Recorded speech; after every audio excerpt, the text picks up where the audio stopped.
Asubuhi njema wapenzi, ndugu ambao tunapenda sana kusikiza Mushaki News TV. Ni muda mzuri ambao tumefika wa kuwaletea tena habari ambazo zimeamka zikisikika kwenye mitandao mbalimbali. Hapa studioni mko pamoja na mtumishi wenu ambaye anawapenda sana, Pascal Muindo, nikiwa pamoja na Francis Fanny aka Viki, ambaye atatusaidia leo kwa asubuhi ya leo kufanya habari ambazo ni tamu ambazo mnazipenda. Ndani ya studio nimesema tena, mimi ni Pascal Muindo. Ni muda ambao tunakwenda kuwaletea habari moto moto, habari ambazo zinasikika karibuni hapa pembeni kwa nchi majirani ndani ya Republika ya Kidemokrasia ya Kongo, kwa nchi majirani Rwanda na Burundi, nchi za ngambo ya maji.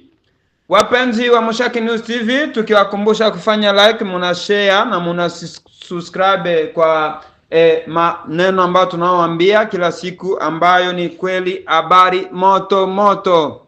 Leo asubuhi tumeamka, tunatafuta kuwaletea habari ambazo zina vichwa vifuatavyo. Tutazungumzia mambo ya siasa ndani ya Republika ya Kidemokrasia ya Kongo, wala nchi ya Jamhuri ya Kidemokrasia ya Kongo kwa Kiswahili. Samahani sana, hapa natumia Kiswahili sanifu ya Zanzibar. Republique Democratique du Congo ama Jamhuri ya Kidemokrasia ya Kongo, si hivyo? Ni hivyo. Tutazungumzia mtu mmoja ambaye ni mwanasiasa mkubwa ambaye anaitwa Abraham Lwakabwanga. Habari zake zimetufikia asubuhi hii mapema sana. Yeye alikuwa ni ancien directeur, wala alikuwa ni mtu wa zamani wa karibu ambaye alikuwa akitumika kwa kazi za upashaji habari. Donc yeye ni karibu sana na presidenti wa Jamhuri ya Kidemokrasia ya Kongo, Felix Antonio Tshisekedi. Huyu Abraham Lwakabwanga, yeye anakuwa hata binamu yake, wala anakuwa ndugu wa jamaa wa Rex Kazadi, huyu ambaye tulimzungumzia jana, yeye ambaye alijiunga kwa Alliance Fleuve Congo. Tayari Rex Kazadi ambaye anaishi Ulaya, naye ni mwanasiasa. Huyu alifanyaka hata kugombea kwa kugombea uraisi kwa mwaka wa 2023. Rex Kazadi, baada ya kutangaza kujiunga kwake kwa kikundi wala kwa movement ya AFC, Alliance Fleuve Congo, ambaye inaongozwa na coordinator Corneille Nangaa. Huyu bwana Abraham Lwakabwanga ambaye ni ndugu wa karibu wa Rex Kazadi na anakuwa mtumishi ambaye anajulikana sana ndani ya nchi ya Jamhuri ya Kidemokrasia ya Kongo na huko Kinshasa. Yeye tayari kasha kujiunga kwa Alliance Fleuve Congo. Ndugu, ulisema tena France Fan ambaye ni mtumiwa ambaye tumealika ndani ya studio zetu. Unasema nini kuhusu kujiunga kwa watu wakubwa kwa Jamhuri ya Kidemokrasia ya Kongo ambao wako natoka nchi nzima wanaenda kusupport kikundi cha AFC? Unajua, habari za nchi yetu Jamhuri ya Kidemokrasia ya Kongo ni habari ambazo zimetatiza vichwa vya watu wengi sana. Ni kweli. Tukiangalia habari za huyu Rais Felix Tshisekedi, ndiyo, tangu alipoanza utawala wake kuna mambo mengi aliyasema. Ndiyo. Na hiyo mambo hakufikia kuyatekeleza yote. Ndiyo. Halafu ikafikia kiasi wale watu wote walio na vichwa ambao vinatumika na akili timamu walipogundua kama misheni yake na vile ambavyo angeliweza kuvifanya ndani ya inji hakuweza kuvifikia, hapo watu wote wameamua kutokumuunga mkono. Kwa hiyo haiwezi kashangaza watu kuona kama watu wakubwa wametoka. Hata kama mtu akiweza kuwa mwenyewe amefikiria vizuri na kutazama jinsi nchi yetu Jamhuri ya Kidemokrasia ya Kongo inatembea kwa sasa, huwezi ukabadilisha kabisa hii maneno ambayo tunasikia kwa sasa kama wanasiasa wengi wamejiunga. Kwa hiyo mimi naweza sema kama huyu mwanasiasa ni mtu ambaye anaipenda nchi yake, kwa sababu AFC M23 ukiangalia mission ambazo wako nazo na hii kazi ambao wanaitumika kwa sasa, hata na mimi mwenyewe nisipokuwa hata Mkongomani, nisipokuwa hata mtu, hata nyama ikichunguza na kuangalia vitu ambavyo vinasema, hakuna mtu ambaye anaweza akaenda kinyume na yale ambayo AFC M23 wako wanatumikia na kupigania. Sasa huyu mwanasiasa tunaweza sema kama ni mtu mzima na anaipenda nchi yake, kwa sababu huyu Felix Tshisekedi ambaye kwa sasa amebadilishwa jina la kuitwa Felix Chilolo kweli ni mtu anaharibu nchi, anaharibu nchi. Asante sana mwalikwa wetu France Fan aka Vicky, yeye ambaye naye ni mtu ambaye anazoea mambo ya siasa sana. Tunakushukuru sana. Hapa tukiendelea kuzungumza, tunaona kwamba watu wa moja ambao ni wa karibu hapa, tulishaona wandugu wa karibu wa rais wa Jamhuri ya Kidemokrasia ya Kongo ambao tayari wameanza kujiunga na movement ya AFC. Tukisikilizana vizuri, wapenzi wasikilizaji wa Mushaki News TV ambao mnatufuata mkiwa sehemu mbalimbali, tunawaambia mfanye like, mshare, msubscribe kwa maemission zetu. Hapa tunatumia lugha ya Kiswahili, tukikumbuka kuwasalimu watumishi wa Mushaki News TV akiwemo Celine, akiwemo Pasteur Nshizirungu, akiwemo shabiki wetu mkubwa Mama Alice akiwa sehemu za Kigali, Rwanda. Tunaona ndugu ambao wako sehemu za Sake, watu ambao wanatufuata wakiwa Masisi, sehemu za Busumba, watu ambao wanatufuata wakiwa Goma. Tukipongeza majeshi ya AFC M23 ambao wako kwenye mapambano, tukiwaambia courage. Hapa tunazungumzia habari kwanza moto ambazo zinasema kujiongeza kwa movement ambayo iko napanuka, movement ya AFC Bare M23 ambayo sasa inaanza kupata misingi kutoka nje, kutoka kwa diaspora, kutoka kwa watu ambao wanapenda chama, watu ambao wanapenda mabadiliko ya nchi ya Jamhuri ya Kidemokrasia ya Kongo. Hapa tunatafuta kumzungumzia mtu mwingine.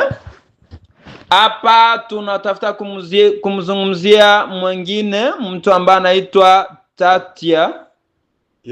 Tatia Kampela. Tatia Kampela. Huyu Tatia Kampela ni kaka yake, donc iko frère yake na Giselle Mpela. Giselle Mpela anakuwa demai yake na President Felix Antoine Tshisekedi. Huyu naye, Tatia Kampela amejiunga tayari na M23, amejiunga na AFC M23 kutoka Kinshasa. Yeye anasema naye ameshindwa kuvumilia mambo ambayo ndugu wa jamaa yao iko nafanya, sababu unaona kama politiki ya Felix Antoine Tshisekedi ilikuwa iko natafuta kugawa nchi, ilikuwa inatafuta leta mambo ya ubaguzi, ilikuwa imesha kamata misingi, sababu unaona chanzo cha vita hapa ma province za Nord Kivu na Sud Kivu, wala ingambo yote ya este. Sasa hivi muda uliopita tulikuwa tukiwaambia kuhusu hiyo kubagua makabila ambayo yanatumia lugha ya Kiswahili huko Kinshasa, ambayo alikuwa akisikika sana, watu wakifungwa, wakiuliwa, watu wakipata shida mbalimbali. Na hayo tumeyaishi kama sisi wa Kongomani ambao tumezaliwa hapa DRC, tumekomalia hapa. Tumeshaona ya kwamba tulikuwa tumeshajifunza kweli na tukatazama kwamba ubaguzi upo, sababu kupata kazi ukiwa mtu wa este ukapata kazi nzuri viko vigumu. Na hapo sasa tumekuwa tukiwaambia kwamba wandugu wa karibu, wanamemba wa jamii ya Felix Antoine Tshisekedi nao tayari wameanza kutoka na kwenda kujiunga na AFC M23 ambayo inaongozwa na coordinator Corneille Nangaa Yubelu. Hapa tukikumbuka kuwasalimu wakubwa wa movement, hapa tunakumbuka kumsalimia Excellence General Sultani Makenga na president wa movement ambaye anaitwa Bertrand Bisimwa. Tunawapongeza sana, courage.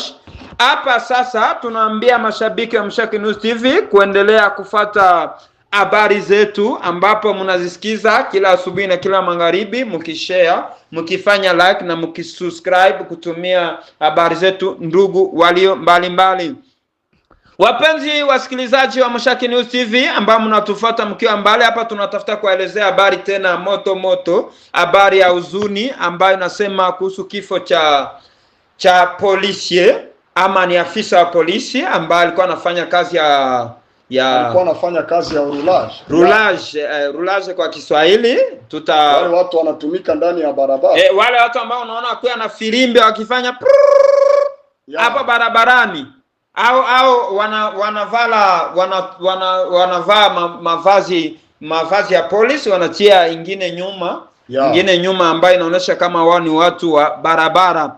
Huyu sasa kapigwa masasi baada ya kushambuliwa vikali alipokuwa akifanya kazi yake barabarani huko mjini Kinshasa kwa komini ya Gombe. Huyu anaitwa Fiston Senda, kafariki baada ya kuuliwa na wagarde wala wa majeshi ya kulinda kulinda huyu nani premier ministre, madame la premier ministre, ambaye anaitwa nani, Judith Suminwa Tuluku. Huyu mama sasa, habari zinasikika kwamba atajifasiria vizuri kuhusu kifo cha Fiston Senda ambaye alikufa bure, ambapo alikuwa akifanya kazi yake ya kuchunga barabara wala kuongoza kazi za barabarani. Kuongoza magari. Alipokuwa akifanya kazi yake alipigwa masasi baada ya kushambuliwa na hawa majeshi ambao wanamshutumu kwamba alikosa adabu. Hapa wapenzi wa Mushaki News TV, tunatafuta kuambia kuhusu vita, mapambano makali kati ya jeshi tukufu la AFC M23 ambalo linapambana vikali asubuhi ya leo na magaidi wa wazalendo na FARDC sehemu za Walikale kwa ngambo moja ya kusini, pembe za kusini kwa Parke National ya Maiko. Hapa ni baada ya M23 kusonga mbele na kuingia tayari kwenye mji wa Lubutu. Hapa tukiwaambia kwamba Lubutu ni territoire wala ni mtaa mkubwa sana ambao unagonga sana kwa mji wa Kisangani. Lubutu kashikwa jana, lakini ngambo moja ya park, ngambo moja ya pori la mbuga la wanyama la Maiko, ambapo tulikuwa tukaelezea kuhusu mji wa Walikale ambao tayari umezingirwa na umekamatwa tayari na majeshi ya AFC M23. Sasa majeshi wazalendo na wamoja kati ya FDLR na masalio ya majeshi ya Burundi ambao walikimbia, ambao walikosa njia, wako ndani ya Parke National Maiko. Hao sasa kaanza kuchambulia wakitafuta njia asubuhi ya leo, lakini habari duru zetu zinatuambia kwamba zinatuambia kwamba M23 iko na wapiga vikali asubuhi ya leo. Hapa kukisikika mlio wa silaha nzito karibu na mji wa Walikale. Tuko na waambia habari za Darius Musekwa. Darius huyu alikuwa anasimamia kituo cha habari wala kituo cha upashaji habari cha ENPC kwa sekta ya Sud Kivu ama Kivu ya Kusini. Huyu naye tayari alijiunga kwa AFC M23. Hapa tukiwapongeza sana majeshi wa AFC M23 ambao wako na chapa kazi. Hapa tunamrudishia tena Mike, mwalikwa wetu, utatuambia kuhusu hii vita ambayo iko naenda kielekea Kisangani, ambao ni mji mkubwa sana wa Province Orientale. Huko ni kaskazini vizuri ya Jamhuri ya Kidemokrasia ya Kongo. Je, unaonaje vita hiyo? Majeshi ya AFC M23 ambao hawaogopi, ambao wanasonga mbele mpaka sasa. Wewe unaona ni nini ambao majeshi hao wanatumia ili kupata nguvu na kusonga mbele? Unajua habari za majeshi ya AFC M23 ni watu ambao hata Mungu mwenyewe anaweza akawaunga mkono. Ni kweli. Kwa sababu gani Mungu anaweza akawaunga mkono? Ni majeshi ambao wanafanya kazi ambayo iko na malengo mazuri kwa kusaidia raia wa Kongo. Ukichunguza vizuri hii vita na nguvu ambazo wanatumia, nafikiri ya kwamba watu wazima wote katika ulimwengu, kama vile tumeangalia watu wamejiunga hapa, hawawezi wakawaacha kwa kusaidia nchi ya Jamhuri ya Kidemokrasia ya Kongo. Sasa sisi tunaweza sema kama kufika Kisangani si vigumu kwao, kwa sababu walikamata miji mikubwa kama Goma, Bukavu. Kisangani ni mji gani mpaka wasiweze kuifikiria? Mimi naweza nikasema hivi, AFC M23 ina nguvu zake za kipekee na ni jeshi ambalo linajitumainia. Tumchunguze huyu mtu kama vile Tshisekedi. Tukiangalia vizuri, ni mtu ambaye hawezi akawa mshindi hata siku moja. Kwa sababu gani hawezi akashinda? Mtu nguvu zake zikikosa kwake mwenyewe, jamaa lake linamsapoti. Sasa ukiangalia mtu jamaa yake ya karibu mwenyewe kwanza inaanza kumtoka. Tukirudia nyuma kwa huyu ndugu ambaye tunaita Tatio Kampela, ambaye ni mtu ambaye yuko karibu sana mtu wa jamaa, akimwacha ni mtu ambaye hana nguvu na ni mtu ambaye hawezi akapata ushindi. Mwalikwa wetu hapa tukimzungumzia hata Frank Diongo ambaye alikuwa naye mwanasiasa mkubwa ambaye hasikizane vizuri na uongozi wa Kinshasa, naye alijiunga. Tulifuata habari zake baada ya kukutana naye na wakuu wa AFC M23 sehemu za Kampala, Uganda. Huyu naye ni opposant ama ni mtu ambaye alikuwa akipigania uhuru wa Wakongomani wala uhaki sawa wa Wakongomani, na alijiunga na anakuwa ni mtu wa karibu wa hiyo familia ya Tshisekedi. Unajua huyu mtu tunaweza tukasema kama hawa watu wote ni watu ambao wamefunguka akili. Ni kweli. Na hii msimamo tunashangaa sana kuona watu wanaitwa wazalendo ambao wanajitatiza usiku na mchana eti wanapigania nchi.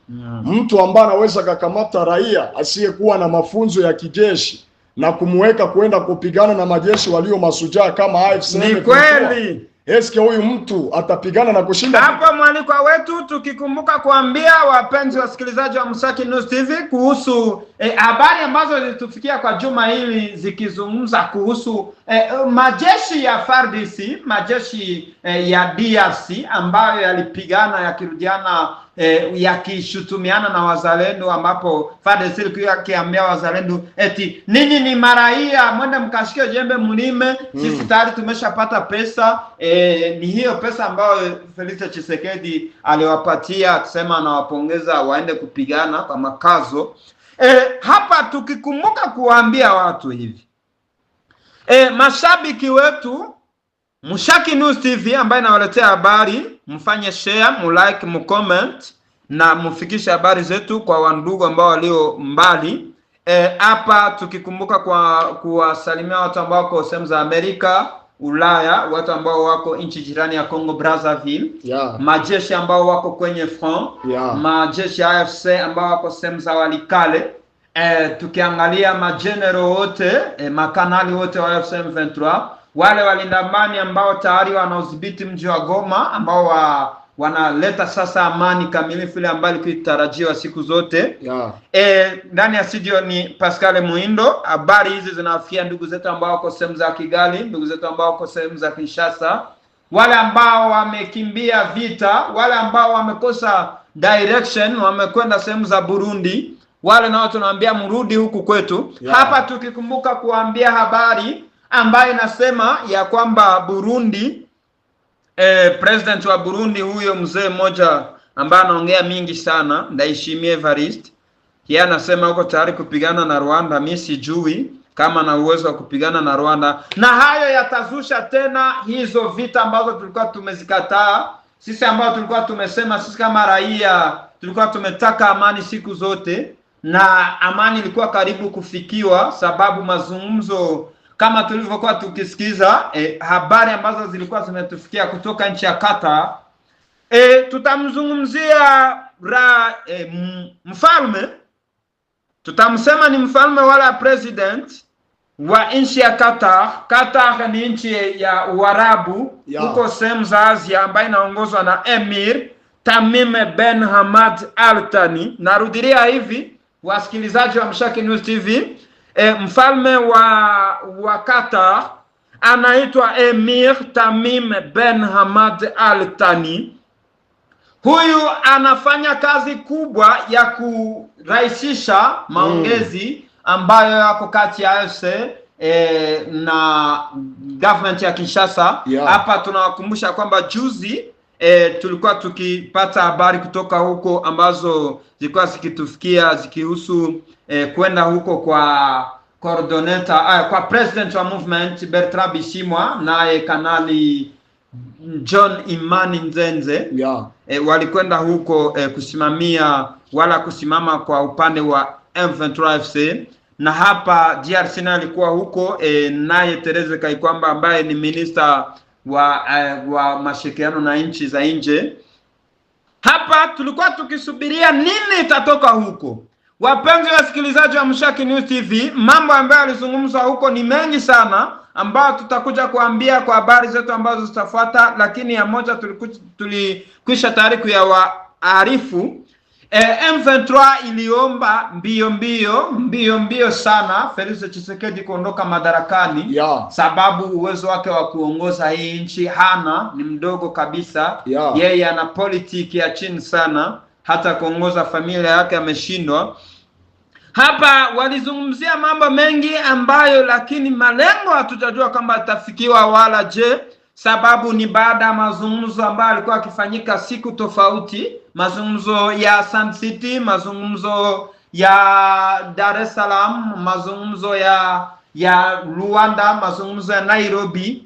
Haya yote kufikia malengo, sababu madai ya jeshi la M23 ni kutengeneza nchi, kujenga tena kijeshi, kujenga jeshi ipya, kutengeneza nchi, kujikuta kabila zote ambazo zinaishi ndani ya nchi ya Jamhuri ya Kidemokrasia ya Kongo, sisi sote tukishirikiana, tukichangia utajiri wa nchi yetu ya Kongo, tukijenga pamoja, tukikataa ubakaji, rushwa. Hayo ndiyo madai ya M23.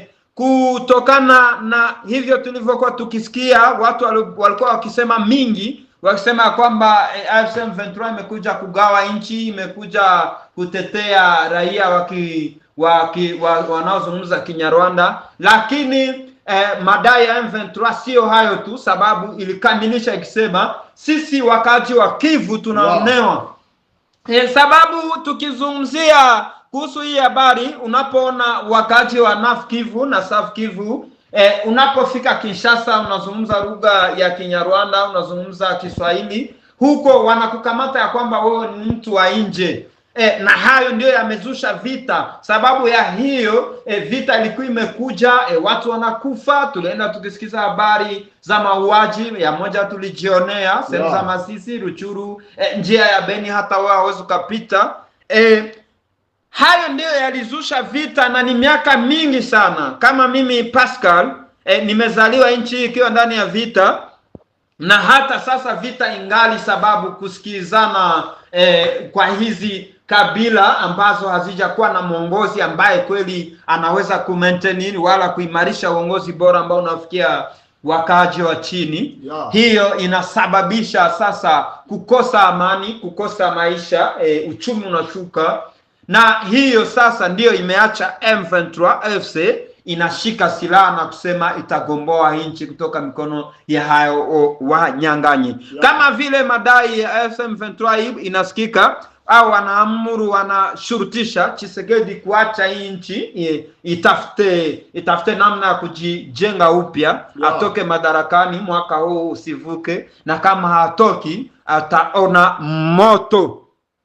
Wapenzi wasikilizaji wa Mshaki News TV, hapa ndipo tunatafuta kukomesha habari zetu za asubuhi ya leo. Studioni mulikuwa na Pascal Muindo na Frank Stefani aka Viki. Tunakumbuka kuwasalimia wasikilizaji wetu ambao wako sehemu mbalimbali. Tunaona wale ambao wanatutolea habari wakiwa Sake, wakiwa Goma, wale ambao wanatutolea habari kutoka Bukavu. Tunaona ndugu ambao wako sehemu za Kamanyola, Nyabibwe, Watu wa Kigali mnatusikiza, watu wa Congo Brazzaville, nchi za Marekani zote mnatufuata kwenye Mushaki News TV. Tunakumbuka kumpongeza Pastor ambaye anasaidia sana kutafuta habari ambazo mnakuwa mkizitaka. Asante sana.